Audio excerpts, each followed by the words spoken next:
CPIM-ന്റെ വയനാട് ജില്ലാ സമ്മേളനം ഇന്നലെയാണ് സമാപിച്ചത്.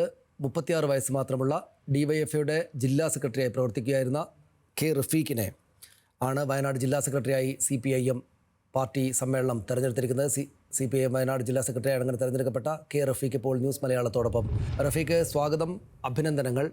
താങ്കളുടെ പാർട്ടിക്കകത്ത് ജില്ലാ സെക്രട്ടറി എന്നത് കുറച്ച് ഗൗരവമുള്ള ബഹുമാന്യമായുള്ളൊരു പദവിയാണല്ലോ.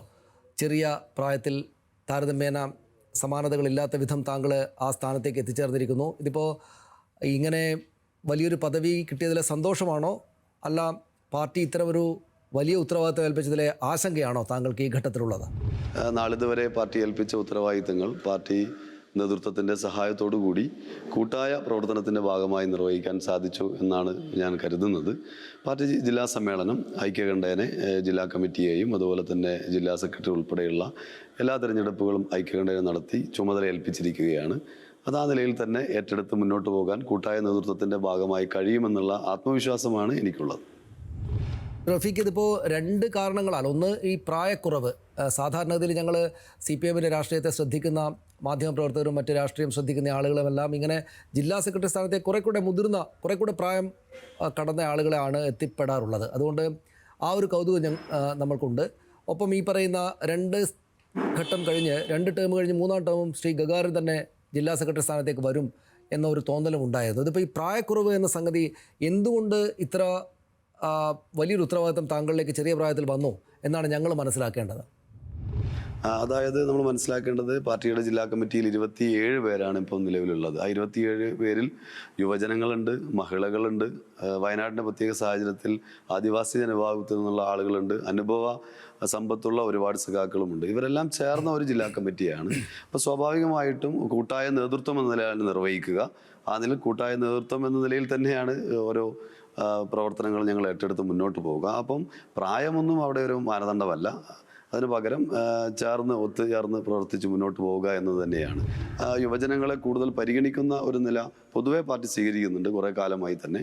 ആ നിലയിൽ കൂടെ ഇതിനെ നമുക്ക് കാണാവുന്നതാണ് എന്നാണ് സൂചിപ്പിക്കാനുള്ളത്. കൂട്ടായ തീരുമാനമാണ്, കൂട്ടായ നേതൃത്വമാണ് എന്നത് CPM-ൻ്റെ സംഘടനാപരമായിട്ട് ശരിയാണെങ്കിലും ഞങ്ങൾ പുറത്തുനിന്ന് നോക്കുന്ന ആളുകൾക്ക് ഇതിലെല്ലാം വ്യക്തിപരമായിട്ട് കൂടെ കാര്യങ്ങൾ കാണാനാണല്ലോ കൂടുതൽ ഞങ്ങൾക്ക് എളുപ്പവും താല്പര്യവും. ഞങ്ങളിപ്പോൾ CPM പോലത്തെ ഒരു വലിയ കേരളത്തിലെ ഭരിക്കുന്നൊരു പാർട്ടി, ആ പാർട്ടിയുടെ ജില്ലാ സെക്രട്ടറി സ്ഥാനത്തേക്ക് സാധാരണഗതിയിൽ വരാത്ത ചെറുപ്പക്കാരനായിട്ടുള്ള ഒരാൾ വരുന്നു. അപ്പോൾ അതെന്തുകൊണ്ട് എന്നൊരു കൗതുകം സ്വാഭാവികമായിട്ടും ചോദിക്കുന്ന എനിക്കും ഇത് കണ്ടുകൊണ്ടിരിക്കുന്ന ആളുകൾക്കും നിശ്ചയമായിട്ടും ഉണ്ടാകും. എന്തുകൊണ്ടാണ് സാധാരണഗതിയിൽ, എനിക്ക് തോന്നുന്നു കോടിയേരി ബാലകൃഷ്ണൻ മറ്റോ ആണ് DYFയുടെ ജില്ലാ സെക്രട്ടറി ആയിരിക്കെ CPM-ൻ്റെ ജില്ലാ സെക്രട്ടറി സ്ഥാനത്തേക്ക് വന്ന ആളെന്ന് തോന്നുന്നു. ഞാനങ്ങനെ കഴിഞ്ഞ ദിവസം ഇവിടെ വായിക്കാൻ മറ്റോ ചെയ്തു. എൻ്റെ ചോദ്യം ഇതാണ്, ശ്രീ റഫീഖ്, എങ്ങനെയാണ് താങ്കൾ പാർട്ടിയുമായിട്ട് ബന്ധപ്പെടുന്നത്? CPM-കാരനായിട്ട് ഈ പ്രായത്തിൽ ജില്ലാ സെക്രട്ടറി സ്ഥാനത്തേക്ക് എത്താൻ, ജില്ലാ സെക്രട്ടറി സ്ഥാനത്ത് ഇരുത്താമെന്ന് ആ പാർട്ടി നിശ്ചയിക്കാൻ ഉതകുന്ന വിധത്തിലുള്ള രാഷ്ട്രീയ പ്രവർത്തനം നടത്താൻ താങ്കൾക്ക് സാധിച്ചത് എങ്ങനെയാണ്? താങ്കൾ എങ്ങനെ വന്നു ഈ പാർട്ടിയിലും പാർട്ടി പ്രവർത്തനത്തിലേക്കും? സ്വാഭാവികം നിങ്ങളെ കൗതുകമാണത്. പക്ഷേ CPM-നെ കുറിച്ച് എനിക്ക് തോന്നുന്നു താങ്കൾക്ക് കൂടുതൽ അറിയുന്നതാണ്. സ്വാഭാവികമായിട്ടും CPM-ൻ്റെ ഒരു സംഘടനാ രീതി എന്ന് പറയുന്നത് പ്രായമോ അല്ലെങ്കിൽ മതമോ ജാതിയോ ഇതൊന്നും മാനദണ്ഡമാക്കിക്കൊണ്ടല്ല പാർട്ടിയിൽ ഇത്തരം നേതൃസ്ഥാനത്തേക്കായാലും കമ്മിറ്റികളിലേക്കായാലും വിവിധ ചുമതലകളായാലും നിശ്ചയിച്ച് നൽകുന്നത്. പാർട്ടി സ്വാഭാവികമായിട്ടും ഒരു സമ്മേളനത്തിൽ കൂട്ടായി എടുക്കുന്ന തീരുമാനത്തിൻ്റെ ഭാഗമായിട്ടാണ്. ആ നിലയിൽ ഉള്ള ഒരു സാധാരണഗതിയിലുള്ളൊരു നടപടിക്രമം മാത്രമാണ് ഇതിലുണ്ടായിട്ടുള്ളത്. സ്വാഭാവികമായിട്ടും എല്ലാ മേഖലയിൽ നിന്നുള്ള ആളുകളെ ഇതിലേക്ക് പരിഗണിച്ചിട്ടുണ്ട്. സ്വാഭാവികമായിട്ടും ഞാൻ നേരത്തെ ഒരു വട്ടം സൂചിപ്പിച്ചു കഴിഞ്ഞു, വിവിധ മേഖലകളിൽ. വ്യക്തിപരമായി ഞാൻ SFIയിലൂടെയാണ് നമ്മുടെ പാർട്ടിയുടെ പ്രവർത്തനത്തിലേക്ക്. എൻ്റെ ഉപ്പയൊക്കെ നേരത്തെ തന്നെ CPM-ൻ്റെ സജീവ പ്രവർത്തനം, വെള്ളമുണ്ട എന്ന് പറയുന്നൊരു പ്രദേശത്താണ് എൻ്റെ വീട്. മുസ്ലിം ഭൂരിപക്ഷ പ്രദേശമാണ്. അവിടെ മുസ്ലിം ലീഗിനൊക്കെ വലിയ സ്വാധീനം ഉണ്ടായിരുന്ന ഒരു കാലഘട്ടത്തിൽ, അങ്ങനെയുള്ള വലതുപക്ഷത്തിന് വലിയ സ്വാധീനം ഉണ്ടായിരുന്ന നാടായിരുന്നു. ആ മേഖലയിൽ മുസ്ലിം ജനവിഭാഗത്തു നിന്നൊക്കെ ആ നിലയിൽ CPM-ലേക്ക് ആളുകൾ കൂടുതൽ കടന്നു വരാതിരുന്നൊരു ഘട്ടത്തിലും പാർട്ടിയുടെ സജീവ പ്രവർത്തകനായും പാർട്ടി മെമ്പറായൊക്കെ കടന്നു വന്ന ഒരാളാണ് എൻ്റെ പിതാവ്. പിന്നെ ആ നിലയിൽ ആദ്യഘട്ടത്തിൽ തന്നെ അങ്ങനെയുള്ളൊരു പാരമ്പര്യം ഉണ്ട്. പിന്നീട് ഞാൻ SFIയിലൂടെയാണ്, വിദ്യാർത്ഥി സംഘടനാ പ്രവർത്തനത്തിലൂടെയാണ് പിന്നെ CPM-മായി ബന്ധപ്പെട്ടുള്ള പ്രവർത്തനം ആരംഭിക്കുന്നത്. പിന്നീട് SFIയുടെ ജില്ലാ സെക്രട്ടറി മുതൽ കേന്ദ്ര കമ്മിറ്റി അംഗം വരെ എനിക്ക് പ്രവർത്തിക്കാനുള്ള അവസരം, ചുമതല പാർട്ടി അല്ലെങ്കിൽ സംഘടന നിശ്ചയിച്ച് നൽകിയിട്ടുണ്ട്. അതുപോലെ DYFIയുടെ ജില്ലാ സെക്രട്ടറി, ഇപ്പോൾ സ്റ്റേറ്റ് ജോയിൻറ്റ് സെക്രട്ടറി എന്ന നിലയിൽ പ്രവർത്തിക്കാനുള്ള ഒരു സാഹചര്യം എനിക്കുണ്ടായിട്ടുണ്ട്. അതുപോലെ CITUവിൻ്റെ ജില്ലാ വൈസ് പ്രസിഡന്റ് എന്ന നിലയിൽ ഞാൻ പ്രവർത്തിക്കുന്നുണ്ട്. അപ്പം എനിക്ക് വിവിധ സംഘടനകളുടെ ഭാഗമായി നിശ്ചയിക്കപ്പെട്ട ചുമതല അത് നിർവഹിക്കാൻ എനിക്ക് കൂട്ടായ ഉത്തരവാദിത്തം എന്ന നിലയിൽ അതിലും പരമാവധി ശ്രമം ഞാൻ നടത്തിയിട്ടുണ്ട്. സാധാരണക്കാരായ ജനങ്ങളുടെ ജീവിത പ്രശ്നങ്ങളിൽ കൂടുതൽ ശക്തമായി ഇടപെടേണ്ടത് ഈ കാലഘട്ടത്തിൽ വലിയ അനിവാര്യതയാണ്. ആ നിലയിൽ തന്നെ ഉള്ള പ്രവർത്തനങ്ങൾ സംഘടിപ്പിക്കും. വർഗീയതക്കെതിരെ വിട്ടുവീഴ്ചയില്ലാത്ത പ്രവർത്തനങ്ങളുമായി മുന്നോട്ട് പോകേണ്ടതായിട്ടുണ്ട്. നമ്മൾ ഇന്നുൾപ്പെടെ വന്നുകൊണ്ടിരിക്കുന്ന ചില വാർത്തകൾ നിങ്ങൾക്ക് തന്നെ അറിയാം. അപ്പം സ്വാഭാവികമായിട്ടും വർഗീയതക്കെതിരെ വിട്ടുവീഴ്ചയില്ലാത്ത നിലപാടും സാധാരണക്കാരായ ജനങ്ങളുടെ ജീവിത പ്രശ്നങ്ങൾ, ഇപ്പം വയനാട്ടിലാണെങ്കിൽ മുണ്ടക്കൈ ചൂരൽമല ദുരന്തവുമായി ബന്ധപ്പെട്ടുകൊണ്ടുള്ള ഇടപെടലുകൾ ആവശ്യമുണ്ട്. അത്തരം കാര്യത്തിലൊക്കെ കേന്ദ്രീകരിച്ചുകൊണ്ട് ഇടപെടും. പാർട്ടിയെ കൂടുതൽ ശക്തിപ്പെടുത്തുക എന്ന് തന്നെയാണ് ലക്ഷ്യം വെക്കുന്നത്. ശരി, എങ്കിലും എനിക്ക് ശ്രീ റഫീഖ് ഇതുമായി ബന്ധപ്പെട്ട് താങ്കൾക്ക് പൂർണ്ണമായിട്ട് മറുപടി നൽകാൻ പറ്റാത്ത ഒരു ചോദ്യം കൂടിയുണ്ട്. അതായത് പറ്റാത്തതെന്നല്ല, താങ്കൾക്ക് താല്പര്യം കാണില്ല ഒരുപക്ഷെ എന്ന മറ്റുള്ളൊരു ചോദ്യം കൂടിയുണ്ട്. അതുകൂടി കഴിഞ്ഞ ശേഷം ഞാൻ പൊതുവിഷയങ്ങളിലേക്ക് വന്നോളാം. ഇതിപ്പോൾ ഈ 27 അംഗ ജില്ലാ കമ്മിറ്റിയിലെ 15 പേരും താങ്കളെയാണ് പിന്തുണച്ചത്. അതുകൊണ്ട് ഗഗാറിന് തുടരാൻ 12 പേർക്ക് മാത്രമേ താല്പര്യമുണ്ടായിരുന്നുള്ളൂ. അതുകൊണ്ട് മത്സരത്തിലേക്കൊന്നും പോകണ്ട എന്നൊരു നിലപാടിലേക്ക് എത്തിയപ്പോഴാണ് ജില്ലാ സമ്മേളനം താങ്കളെ തെരഞ്ഞെടുത്തത് എന്ന് മാധ്യമങ്ങൾ റിപ്പോർട്ട് ചെയ്തിട്ടുണ്ട്. അതിൻ്റെ വസ്തുത എത്രത്തോളമാണ്? ഗഗാറിന് മേൽ താങ്കളിൽ താല്പര്യം തോന്നാൻ ജില്ലാ കമ്മിറ്റി അംഗങ്ങൾക്ക് എന്തായിരുന്നു കാരണം? അല്ല, അങ്ങനെയല്ല. അതിൽ നിങ്ങൾ പിന്നെ ഇന്നലെ തന്നെ പാർട്ടിയുടെ സംസ്ഥാന നേതൃത്വവും സഖാവ് ഗഗാറിൻ സഖാവും അതുപോലെ തന്നെ ഞങ്ങളെല്ലാവരും അത് തന്നെ വളരെ കൃത്യമായി അത് വ്യക്തമാക്കിയിട്ടുണ്ട്. അങ്ങനെ ഒരു തെരഞ്ഞെടുപ്പോ സംവിധാനമോ ഒന്നും ഉണ്ടായിട്ടില്ല എന്നുള്ളത് വളരെ കൃത്യമായി വ്യക്തമാക്കിയ കാര്യമാണ്. മാത്രമല്ല, നിങ്ങളിപ്പം മാധ്യമങ്ങൾ കൊടുക്കുന്ന വാർത്തയെക്കുറിച്ച് പറഞ്ഞു. ചില ചാനലുകൾ 20, 7, 21, 6, 15, 12 എന്നൊക്കെ കൊടുക്കുന്നുണ്ട്. നിങ്ങൾ തന്നെ കൊടുത്തുകൊണ്ടിരിക്കുന്നത് വ്യത്യസ്തമായ എണ്ണമാണ്. നിങ്ങളെങ്കിലും പരസ്പരം ഒന്ന് ആലോചിച്ച് കൊടുക്കണം എന്നാണ് എനിക്ക് പറയാനുള്ളത്. കാരണം കൊടുക്കുമ്പോൾ ഒരു സ്വീകാര്യത ജനങ്ങൾ വിശ്വസിക്കുന്ന രൂപത്തിലെങ്കിലും കൊടുക്കണ്ടേ. വ്യത്യസ്ത നമ്പറുകളാണ് ഇന്നത്തെ പത്രങ്ങളിലായാലും എല്ലാം വന്നത്. യാഥാർത്ഥ്യം വസ്തുത എന്ന് പറയുന്നത് അവിടെ അങ്ങനെ യാതൊരു വിധത്തിലുള്ള തെരഞ്ഞെടുപ്പും അവിടെ നടന്നില്ല. മാത്രമല്ല, നിങ്ങൾ ആ സമ്മേളനത്തിൽ വന്നിരുന്നവരല്ലല്ലോ. അല്ലെങ്കിൽ ഞങ്ങൾ ചേർന്ന ജില്ലാ കമ്മിറ്റിയിൽ നിങ്ങൾ ആരുടെയും പ്രതിനിധിയില്ല. നിങ്ങളെന്ന് പറഞ്ഞാൽ മാധ്യമങ്ങളെയാണ് ഉദ്ദേശിക്കുന്നത്, പ്രതിനിധിയില്ല. അതുകൊണ്ട് തന്നെ നിങ്ങൾക്ക് ഗസ് ചെയ്തുകൊണ്ട് ചില നമ്പറുകൾ കൊടുക്കുകയോ തെറ്റായ കാര്യങ്ങൾ പറയുകയോ അത് നിങ്ങളുടെ ഇതായി ഞാൻ വിടുന്നു. അതിനപ്പുറത്തേക്ക് അതിൽ പ്രാധാന്യമില്ല. പകരം ഞങ്ങൾ ഈ സമ്മേളനത്തിൻ്റെ ഭാഗമായി കൈക്കൊണ്ട കുറേ തീരുമാനങ്ങളുണ്ട്. കമ്മിറ്റി തെരഞ്ഞെടുപ്പും സെക്രട്ടറി തെരഞ്ഞെടുപ്പും ഒരു അജണ്ട മാത്രമാണ്. പകരം ഞങ്ങൾ ഈ സമ്മേളനത്തിൽ ചർച്ച ചെയ്ത വയനാടിൻ്റെ ജീവൽ പ്രശ്നങ്ങളുണ്ട്. വയനാടുമായി ബന്ധപ്പെട്ട വിഷയത്തിൽ ഞങ്ങൾ ഏറ്റെടുക്കാൻ പോകുന്ന സമരത്തെക്കുറിച്ചുള്ള ഇടപെടലുകളെക്കുറിച്ചുള്ള കാര്യങ്ങളുണ്ട്.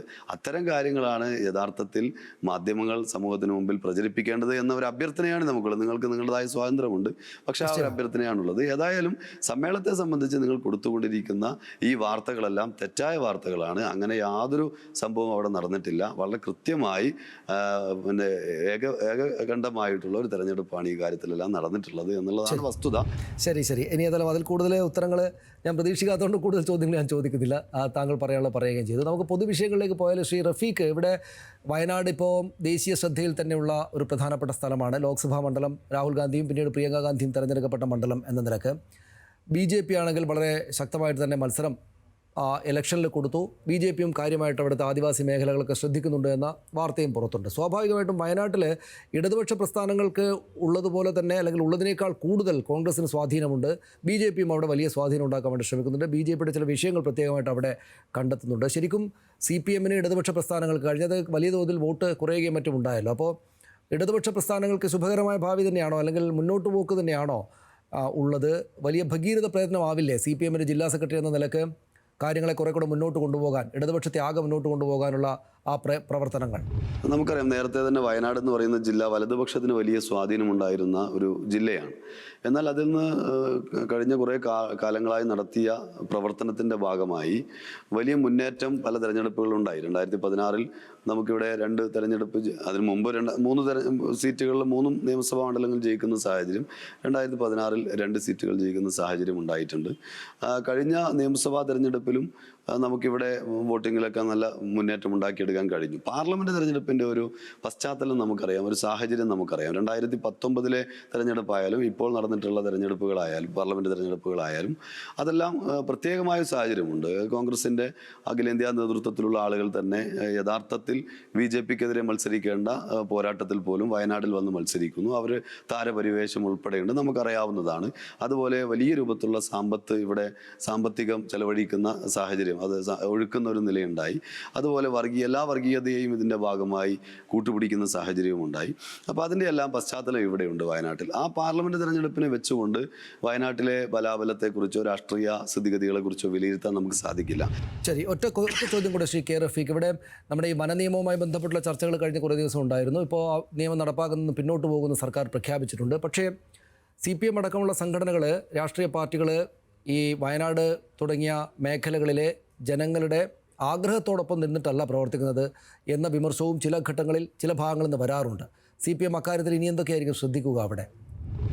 അല്ല, CPM എല്ലാ ഘട്ടത്തിലും ജനങ്ങൾക്കൊപ്പം നിന്നുകൊണ്ട് തന്നെയാണ് നിലപാട് സ്വീകരിക്കുന്നത്. കാരണം അത് വന വിഷയങ്ങളുമായി ബന്ധപ്പെട്ടായാലും വന്യമൃഗശല്യവുമായി ബന്ധപ്പെട്ട വിഷയത്തിലായാലും രാത്രി യാത്ര നിരോധനവുമായി ബന്ധപ്പെട്ടുള്ള വിഷയത്തിലായാലും അതുപോലെ തന്നെ നമ്മൾ ബദൽ പാതയുമായി ബന്ധപ്പെട്ട വിഷയം, ഇതിലെല്ലാം CPM വളരെ കൃത്യമായ നിലപാട് സ്വീകരിച്ചുകൊണ്ടാണ് വയനാട്ടിൽ മുന്നോട്ട് പോയിട്ടുള്ളത്. ആ നിലപാടിൻ്റെ ഭാഗമായിട്ടാണ് കേരളത്തിലെ ഗവൺമെൻറ് പല കാര്യത്തിലും ഇപ്പോൾ സാധ്യമായി, ഇപ്പം വനവുമായി ബന്ധപ്പെട്ട വിഷയങ്ങളൊക്കെ കേന്ദ്ര നിയമത്തിൻ്റെയും കൂടെ പ്രശ്നങ്ങളുണ്ട്. നമ്മൾ നേരത്തെ 1972 വന്യജീവി സംരക്ഷണ നിയമത്തിൽ ഭേദഗതി വരുത്തണം എന്നത് നമ്മൾ നേരത്തെ തന്നെ നമ്മൾ പറഞ്ഞിട്ടുള്ള നമ്മൾ പ്രഖ്യാപിതമായ നിലപാടാണ്. അതിൻ്റെ ഭാഗമായിട്ടാണ് കേരളത്തിലെ സർക്കാർ കേന്ദ്രത്തിനത് സമർപ്പിക്കുന്ന സാഹചര്യം, നിയമസഭയിൽ ഐക്യകണ്ഠേന പ്രമേയം പാസാക്കി കേന്ദ്രത്തിൽ സമർപ്പിക്കുന്ന സാഹചര്യം ഉണ്ടായത്. അങ്ങനെ ഓരോ വിഷയം എടുത്താൽ ഞാനിപ്പം ഓരോ വിശദീകരണത്തിലേക്ക് കടക്കുന്നില്ല. ഇപ്പം നമ്മുടെ തുരങ്കപാതയുമായി ബന്ധപ്പെട്ടുകൊണ്ട്, ബദൽ പാതയുടെ ഭാഗം തുരങ്കപാതയുമായി ബന്ധപ്പെട്ടുകൊണ്ട് അതിൻ്റെ പ്രവർത്തനങ്ങളുമായി മുന്നോട്ട് പോവുകയാണ്. അപ്പോൾ ഇങ്ങനെയുള്ള പല വിഷയങ്ങളിലെല്ലാം കൃത്യമായ നിലപാട് CPM സ്വീകരിച്ചിട്ടുണ്ട്. അതുമായി ബന്ധപ്പെട്ടുകൊണ്ടുള്ള പ്രക്ഷോഭങ്ങൾ ഏറ്റെടുക്കേണ്ട സ്ഥലത്ത് പ്രക്ഷോഭങ്ങൾ ഏറ്റെടുത്തിട്ടുണ്ട്, ഇടപെടൽ നടത്തേണ്ട സ്ഥലത്ത് ഇടപെടൽ നടത്തിയിട്ടുണ്ട്. വയനാട്ടിലെ ജനങ്ങൾക്കൊപ്പം തന്നെയാണ് എല്ലാ കാലത്തും CPM നിന്നിട്ടുള്ളത്. ഇനിയും കൂടുതൽ ശക്തമായ ആ നിലയിൽ തന്നെയാണ് പാർട്ടി നിൽക്കുക എന്നതാണ് അതുമായി ബന്ധപ്പെട്ടുകൊണ്ട് സൂചിപ്പിക്കാൻ. ശരി, വളരെ നന്ദി ശ്രീ കെ റഫീഖ്. ഇപ്പോൾ ഈ ഘട്ടത്തിൽ ഞങ്ങളോടൊപ്പം ഇത്രയും നേരം ചെലവഴിച്ചതിന് വളരെയധികം നന്ദി. വലിയ ഉത്തരവാദിത്തമാണ് താങ്കളിൽ നിക്ഷിപ്തമാക്കപ്പെട്ടിട്ടുള്ളത്. എന്നാൽ വലിയ സന്തോഷത്തിന് കാരണവുമുണ്ട്. ചെറിയ പ്രായത്തിൽ തന്നെ ഇത്ര പ്രധാനപ്പെട്ട പദവി എത്തിയിരിക്കുന്നു എന്നത്. വലിയ ആശംസകൾ നേരുന്നു. താങ്കൾക്ക് താങ്കളുടെ പാർട്ടി താങ്കളെ നിക്ഷേപിച്ചിരിക്കുന്ന, താങ്കൾ ഉദ്ദേശിക്കുന്ന കർത്തവ്യങ്ങൾ നല്ല തോതിൽ നടത്തി മുന്നോട്ട് പോകാൻ സാധിക്കട്ടെ എന്ന് ആശംസിക്കുന്നു. വളരെ നന്ദി.